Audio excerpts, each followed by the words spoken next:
నమస్కారం అండి. నేను డిఎస్పి చీకుపల్లి. రాజ్యంలో ఒక నేరం జరిగింది, అందరికీ తెలుసు. ఒక మహిళ హత్య గావించబడింది, ముంజటి స్పందన అని చెప్పేసి.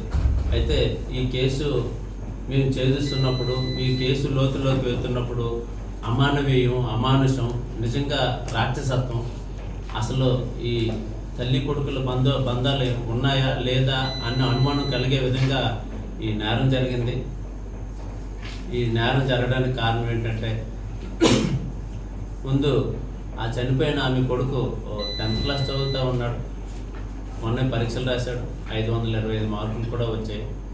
అయితే ఇంట్లో తల్లి ఎక్కువ కట్టుదిట్టంగా పెంచడం కూడా తప్పులాగే అనిపించింది కుర్రోడికి. ఇంటికి వచ్చినప్పుడు కాలు కడుక్కోమని, లేకపోతే ప్రతిదానికి రూల్స్ అన్ని రెగ్యులేషన్స్ అన్ని పెట్టడం. ఆ అబ్బాయి తీవ్రంగా మనస్తాపానికి గురయ్యాడు. అంతేకాకుండా ఎవరో ఒక అమ్మాయిని ప్రేమిస్తున్నా అని చెప్పేసి లెటర్ రాసుకున్నాడు. ఆ విషయం తల్లికి తెలిసిపోయి ఇంకా అబ్బాయి మీద మరింత ఆంక్షలు అన్నీ పెట్టడం వల్ల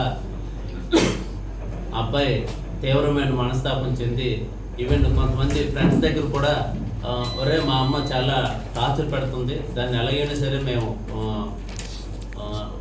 లేపియాలరా అని స్నేహితుల దగ్గర కూడా అని అవకాశం కోసం చూస్తూ ఉన్నాడు. అయితే అదేవిధంగా ఇంకొక అబ్బాయి ఉన్నాడు. ఆ అబ్బాయి ఇంటర్మీడియట్ చదువుతూ ఉన్నాడు. వాళ్ళ ఇంట్లో పరిస్థితులు బాగలేవు. వాళ్ళ తండ్రికి వేరే స్త్రీతో సంబంధం ఉన్నట్టుగా ఆ మిషన్ మీద వాళ్ళ ఇంట్లో చాలా గొడవలు జరిగాయి. ఆ అబ్బాయి నెగ్లెక్టెడ్ చిల్డ్రన్ అంటారు ఇంగ్లీష్లో, పరిభాషలో. దాంతో అతను కూడా ఏంటంటే బాగా వెక్స్ అయిపోయి ఉన్నాడు. ఈ వ్యవస్థ మీద, దీని మీద వెక్స్ అయిపోయి ఈ కోపం పెంచుకొని ఉన్నాడు. ఆయన ఏంటంటే ఫ్రెండ్స్ దగ్గర, మిగతా వాళ్ళ దగ్గర చాలాసార్లు అన్నాడు, నేను ఎప్పటికైనా ముంబై వెళ్ళి మాఫియాలో జాయిన్ అయిపోతానని చెప్పేసి ఆ ఫ్రెండ్స్ దగ్గర కూడా చెప్పడం జరిగింది. అబ్బాయి కూడా ఏప్రిల్ 15 నుంచి ఇంటర్మీడియట్ ఎగ్జామ్స్ రాయకుండా, 4 సబ్జెక్టులు రాయకుండా క్రికెట్ ఆడేవాడు. ఇంటికి వెళ్తే ఈ విషయం తెలిస్తే తండ్రి తిడతాడని, కొడతాడని బాధతోనే అక్కడే క్రికెట్ ఆడుతూ చెట్ల కింద పడుకుంటూ ఇంటికి వెళ్లకుండా ఎక్కడో తింటూ అలాగే ఇచ్చేశాడు. వాళ్ళిద్దరు ఆ క్రికెట్ ఆడే సమయంలో మొదట అబ్బాయి, ఈ రెండో అబ్బాయి ఇద్దరు కలుసుకున్నారు. ఒకరి కష్టాలు ఒకరు తెలియజేసుకుని ఎలాగైతే ఏం చేయాలి, ఎలా చేయాలంటే ముందు మా అమ్మని ఇచ్చేసేయాలని చెప్పి వాళ్ళు అనుకున్నాడు. ఆయన కూడా నేను ఎలాగైనా సరే మాఫియాలో జాయిన్ అవ్వాలని చెప్పి ఆయన కూడా అనుకున్నారు. అయితే దీనికి ఏం చేయాలని చెప్పి ఇద్దరు ప్లాన్ చేసుకొని వాళ్ళ ఇంటికి వెళ్ళి అనుకున్న ప్లాన్ ప్రకారం వాళ్ళ అమ్మ అప్పుడు ఇంట్లో లేదు. బాత్రూంలోనే ఎలాగైనా సరే మొదట మా అమ్మ కాలు కడుక్కోవడానికి బాత్రూమ్కే వస్తుందని చెప్పి ఇద్దరు మాట్లాడుకొని ఇంటర్ చదివిన అబ్బాయి బాత్రూంలో దాక్కొని ఉన్నాడు. వీళ్ళ అమ్మ రాగానే అక్కడ ఇద్దరు దాడి చేసి ఎవరైతే ఇంటర్మీడియట్ చదువుతున్నాడో అబ్బాయి మెడ పట్టుకున్నాడు. కుడి చేతితో మెడ పట్టుకొని కింద పడిపోయారు. ఆవిడ క్యాట్లు వేస్తూ ఉంటే ఎడమ చేతితో ఆవిడ నోరు మూయడం జరిగింది. నోరు మోస్తూ ఉంటే ఆవిడ ఆ చేతిని గట్టిగా కొరపడం జరిగింది. వీడు నొప్పి భరించలేక వీడు ఎంత కరిసినా ఏం చేసినా కరవడం ఆపేసేంత వరకు ఆ మెడ నొక్కాలని నిర్ణయించుకొని మెడ మరింత గట్టిగా నొక్కడం వల్ల కొన్నాళ్ళకి ఆ చెయ్యి కొరపడం మానేసిన తర్వాత అప్పుడు విడిచిపెట్టిన తర్వాత ఇంకా చనిపోయింది అని అనుకున్నారు. కానీ అందులో చిన్న కదలికలు రావడంతో ఇద్దరు మళ్ళీ ఇంట్లో ఉన్న ఈ క్రైమ్ వెపన్స్ తీసుకొని ఇద్దరు ఆ కత్తులతో ఆవిడ మీద దాడి చేసి అక్కడే ఉన్న బాత్రూంలో రక్తాన్ని అదంతా కడిగేసి చీరలో చుట్టేసి, ఇంటి పెరలోనే చెరువు ఉంది, ఆ చెరువు దగ్గర పడేశారు. ఇద్దరు పడేసి బట్టలు మార్చుకొని ఆ బట్టలు వేరే చోట ఎవరు కనిపించకుండా విసిరేసి, ఆ కత్తులు కూడా విసిరేసి వాళ్ళిద్దరూ ఇంట్లో ఉన్న 9.5 తులాల బంగారం, 5,000 క్యాష్ తీసుకొని వెళ్ళిపోయారు.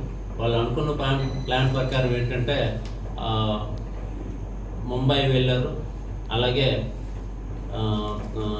విశాఖపట్నం వెళ్ళారు, పలాస వెళ్ళారు. రకరకాల ప్రాంతాల్లో తిరిగితే వాళ్ళని మేము చేసినప్పుడు వాళ్ళు తెలివిగా ఏంటంటే ఆ తల్లి తాలూకా ఫోను కొడుకు దగ్గరే ఉంది. అందులో ఉన్న సిమ్ కార్డు ఉంటే పోలీసులు దొరికిపోతామని చెప్పి సిమ్ కార్డు కూడా తీసి పడేశాడు. అదేవిధంగా ఇంకో ఇంటర్మీడియట్ అబ్బాయి దగ్గర కూడా సిమ్ కార్డు లేని ఫోన్ ఒకటి ఉంది. వాళ్ళిద్దరూ అప్పుడప్పుడు కొంత ఫ్రెండ్స్కి ఇన్స్టాగ్రామ్లో మాత్రమే మెసేజ్ పెట్టేవారు. ఇన్స్టాగ్రామ్ మెసేజ్ పెట్టి తద్వారా మేము నెమ్మదిగా చేసాం. వాళ్ళు తిరుపతి వెళ్ళినట్టు తెలిసింది. తిరుపతిలో తిరుమల తిరుపతి వాళ్ళ పోలీసుల సహకారంతో వాళ్ళని పట్టుకొని అరెస్ట్ చేయడం జరిగింది.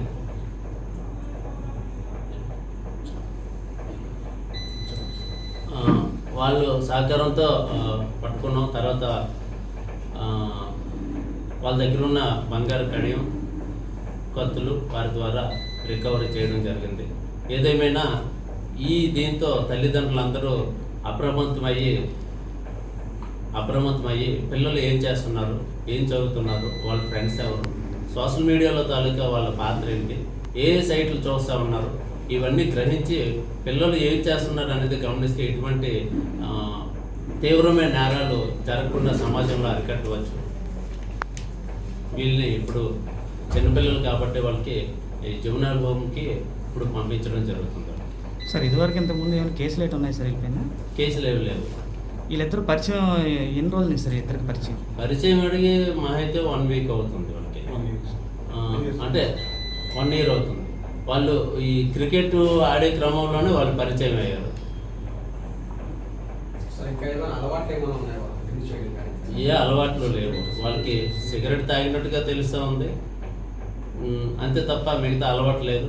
మరి కొంతమంది మా మధ్య మన వాళ్ళే పేపర్లో రాశారు గంజాయి మొత్తాన్ని అదని ఇదని. అవన్నీ ప్రజల్ని తప్పుదోవ పట్టించే విషయాలే తప్ప గంజాయి కానీ ఇది కానీ అటువంటి తీవ్రమైన అలవాట్లు వాళ్ళకి ఎవరికీ లేవు. దయచేసి వీడియో ప్రతినిధులు కూడా నేను కోరుకుంటున్నాను, ఏదైనా ఇటువంటి విషయాలు జరిగితే ప్రతిదానికి గంజాయి అని చెప్పి హైలైట్ చేస్తే బాగుంటుందని చెప్పి దయచేసి అలా రాయకండి. అవి ప్రజల్లో రాంగ్ మెసేజ్ తీసుకెళ్ళడం జరుగుతుంది అలా అయితే.